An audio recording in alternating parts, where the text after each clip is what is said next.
Phone చేయగానే మేము వెళ్ళాము. అంబులెన్స్లో ఏమైందో మాకు డౌట్గానే ఉంది. అంబులెన్స్లో ఏమన్నా చేశారేమోనని. పోలీసులు వచ్చారు, వీడియోనే చూపించారు మాకు వాళ్ళు.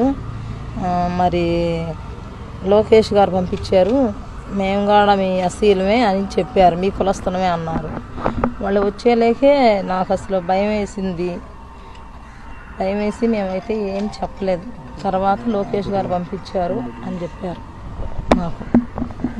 మమ్మల్ని ఎంత ఇబ్బంది చేసి ఎంత మాట్లాడాలన్నా కానీ మేమైతే ఏమీ మాట్లాడలేదు. లోకేష్ గారు వాళ్ళే చాలామంది 50 మంది దాకా మా ఇంటికి వచ్చారు. చెప్పేశారు వాళ్ళు, మేము లోకేష్ గారు పంపించారండి మమ్మల్ని అన్నారు. అంబులెన్స్లో మరి బాగానే మాట్లాడాడండి. ఇన్ని మాట్లాడిన ఆయన మరి చిన్న దెబ్బలే తగిలింది చేతికి, ఇక్కడ తప్పనిచ్చి ఎక్కడా దెబ్బ తగలలేదు. మరి ఎక్కడా దెబ్బ తగలినప్పుడు అతను ఎందుకు చనిపోతాడు? చనిపోయే అవకాశం కూడా లేదు ఉంది. మరి ఒక్కరావు దెబ్బకే చనిపోడు, ఏదో అంబులెన్స్లో జరిగిందనే మాకు అనుమానం. మరి జగనన్న గారు మా పార్టీ వాళ్ళు వచ్చి మేము తీసుకెళ్తాం, మా పార్టీ నాయకుడిని మేము తీసుకెళ్తాం మా ఆటోలో అన్నా కానీ వాళ్ళు అసలు ఒప్పుకోలేదంట. అంబులెన్స్ రావాలి, దానిలోనే ఎక్కించుకుంటాము అని చెప్పారు. కొంతమంది నేను చూస్తున్న ఇప్పుడు కూడా ఇంకా ఆటలాడుతున్నారు. కనీసం మానవత్వం లేని వ్యక్తులు పోతుంటే కారు కింద మనిషి పడిపోతే, వాళ్ళ కార్యకర్తే పడిపోతే తీసి కుక్క పిల్లమారిగా బయటపడేసి నేరుగా వెళ్ళిపోతే, సకాలానికి హాస్పిటల్ తీసుకుపోలేక అతను చనిపోతే ఆయన భార్యను పిలిపించి యాజ్ యూజువల్ మేనేజ్ చేసి మా ఆయనకు కారు కింద పడితే ఏమీ కాలేదు, అంబులెన్స్లో తీసుకపోతే ఏదో అయిపోయిందని చెప్పించే పరిస్థితి వచ్చారంటే ఈ నేరస్తుల్ని ఏమనాల తమ్ముళ్ళు అని మిమ్మల్ని అడుగుతున్నా. ఎన్ని డ్రామాలు నా జీవితంలో ఎప్పుడు చూడలేదు. కోడికత్తి డ్రామా, కడానా కోడికత్తి డ్రామా కూడా నా మీద పెట్టే పరిస్థితి.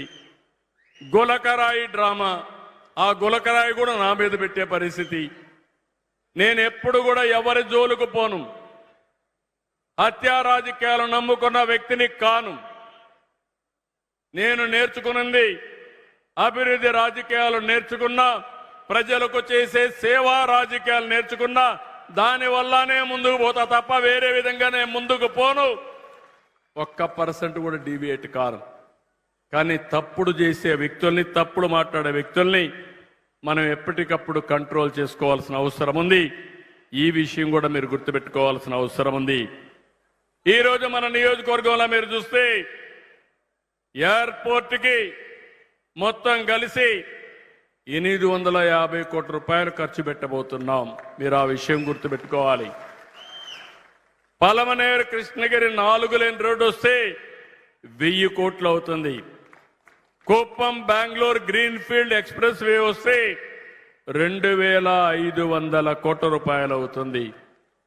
ఒక హంద్రీ నీవా ఫేజ్ 1 ఫేజ్ 2 రెండు చూస్తే 3890 కోట్ల రూపాయలు ఖర్చు పెట్టి ఆ నీళ్లు నేరుగా కుప్పానికి తీసుకొచ్చి కుప్పంలో కరువు అనే మాట లేకుండా భవిష్యత్తులో కరువు రహిత కుప్పంగా తయారు చేస్తాం. ఇక్కడ కొంతమందిని ఒకటే కోరుతున్నా, ఎయిర్పోర్ట్ అంటే అభివృద్ధి. కొంతమంది రెచ్చగొడతారు. నేను ఎవరికి అన్యాయం చేయను. అదే సమయంలో అందరూ సహకరించాలి. ఎవరైనా అభివృద్ధి వద్దంటే మీరే చూశారు. అమరావతిలో రైతాంగం ముందుకొచ్చారు.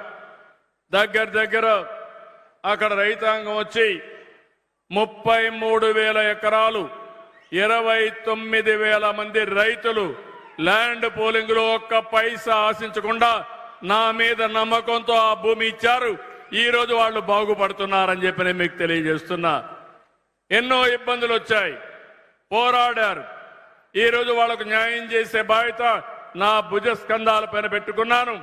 అక్కడ రైతాంగాన్ని బాగు చేసి వాళ్ళ జీవితాల్లో వెలుగు చూపించే బాధ్యత నాదని మీ అందరికి హామీ ఇస్తున్నా. ఇక్కడ కూడా కుప్పం ఎయిర్పోర్ట్ వల్ల కొంతమంది ల్యాండ్ ఇచ్చిన వాళ్ళకి వీలైనంత వరకు మెరుగైన ప్యాకేజ్ ఇస్తాం. భవిష్యత్తులో మీకు అండగా ఉంటాను. కాదు ప్రాజెక్టే రాకూడదంటే మన ప్రాంతానికి నష్టం. మన ప్రాంతంలో అభివృద్ధి నిరోధకులుగా మిగిలిపోతాం. ఎన్నోసార్లు ఆలోచించాం. ఇప్పటికే ఆ ప్రాజెక్ట్ వచ్చి ఉండాలి. ఇప్పటికే నేను చెప్పినట్టన్నీ వస్తే కుప్పం బ్రహ్మాండంగా అభివృద్ధి అయ్యే పరిస్థితి వస్తుంది. ఆ విషయం కూడా వీళ్ళందరూ గుర్తుపెట్టుకోవాల్సిన అవసరం ఉంది. నేను ఇంత మునిపే చెప్పాను. ఈరోజు ఇంకొక ప్రాజెక్టు కూడా కుప్పంలో ఈరోజు మనం ఒక పైలట్ ప్రాజెక్టుగా తీసుకున్నాం. నేను ఒక విషయం కొండలని అడుగుతున్నాను. మన వాట్సాప్ గవర్నెన్స్ తీసుకొచ్చాం.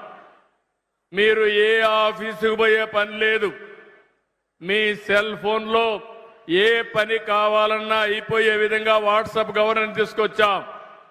చాలా మందికి అర్థమైందా అని అడుగుతున్నా మిమ్మల్ని. వాట్సాప్ గవర్నెన్స్ వాడేవాళ్ళు చేలు పైకెత్తండి. వాట్సాప్ గవర్నెన్స్ వాడేవాళ్ళు చేలు పైకెత్తండి. కొంతమంది ఎత్తున్నారు. మీకు కొంతమందికి తెలియకపోవచ్చు కానీ రేపు ఎంఆర్ఓ ఆఫీస్కి కానీ ఎక్కడికి పోయే పని లేకుండా ఏ పని కావాలన్నా మీ ఫోన్లో మీరు మెసేజ్ పెట్టినా హాయ్ అని చెప్పి పలాని బస్సులో పలాని టైంలో నాకు రిజర్వేషన్ కావాలన్నా ఈ టైంలో ఏ బస్సులను అడిగినా నేరుగా ఆన్సర్ ఇచ్చి తద్వారా మీకు సేవలు అందించే పరిస్థితి వస్తుంది. ఇది ఒక మేజర్ చేంజ్. ఈరోజు ఇంకొక ప్రాజెక్ట్ని మన కుప్పంలో ప్రారంభించాం. డిజిటల్ రికార్డ్స్ పెడుతున్నాం. మిమ్మల్ని అందరి మీ ఆరోగ్యం కోసం భవిష్యత్తులో మీకు ఖర్చు కాకుండా వీలైతే రోగాలు రాకుండా ఉండాలంటే ఏం చేయాలి? ఒకవేళ వస్తే హాస్పిటల్కి రావాలంటే హాస్పిటల్లో వెయిట్ చేయకుండా ఎక్కడికక్కడ మీకు అపాయింట్మెంట్స్ ఇప్పించడం. రెండోది ఆర్టిఫిషియల్ ఇంటెలిజెన్స్ కూడా ఉపయోగించి మీ సమస్యకు పరిష్కారం 100% కరెక్ట్ గా చేసే విధానానికి శ్రీకారం చుడుతున్నాం. ఈరోజు బిల్ గేట్స్ ఉన్నాడు. అతను ఈరోజు ప్రపంచంలోనే కుబేరుడు. కానీ అతను తీసుకున్న నిర్ణయం చూస్తే అతని సంపాదన 99% తిరిగి సమాజ సేవకే ఇవ్వాలని నిర్ణయం చేశాడు. ఆ విధంగా నిర్ణయం చేసి ఈరోజు మనందరం చూస్తే అలాంటి వ్యక్తి మన రాష్ట్రంలో నాలెడ్జిని టెక్నాలజీని తీసుకురావడానికి ముందుకొచ్చాడు.